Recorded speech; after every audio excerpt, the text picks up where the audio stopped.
పేరేంటి? యశ్వంత్. ఏం చదువుకున్నావు? ఏం చదువుకోలేక ఏం చదువుకోలేదా? బీటెక్ చదువుకున్నా అని చెప్పారు. బీటెక్ చదువు. మరి ఎందుకు ఇచ్చేస్తున్నావు? అంటే ఇది నాకు ఇష్టం బండ్ల మీద తిరగడం ఇష్టం. మరి మీ ఇంట్లో వాళ్ళు ఏమనరా? ఎందుకంటారా ఎందుకంటారా? నా ఇష్టం కాదు. పక్కనోడు ఏమైపోతే మనకెందుకులే అనుకునే ఈ స్వార్థ ప్రపంచంలో ఈ ర్యాపిడో తమ్ముడు ప్రయాణికుల భద్రత కోసం హెల్మెట్ ఇవ్వడం చాలా గ్రేట్. సో విషయానికి వస్తే ఆఫీస్కు లేట్ అవుతుందని ర్యాపిడో బుక్ చేసుకున్నా. ఈ తమ్ముడిది రైడ్ బుక్ అయింది.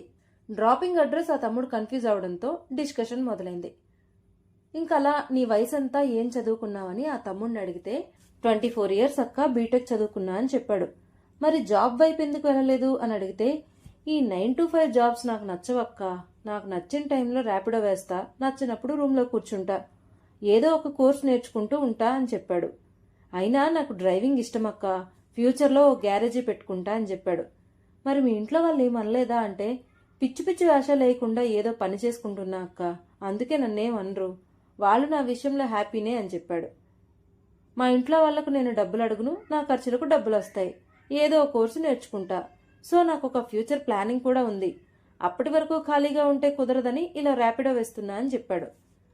అప్పుడు అనిపించింది, చేసే పని మీద ఇష్టముండి ఫ్యూచర్పై ఒక హోప్ ఉంటే ఎలా అయినా బ్రతికేయచ్చు.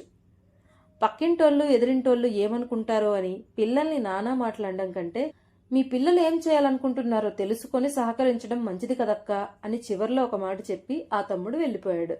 ఇదంతా విన్నాక మరి మీకేమనిపించింది?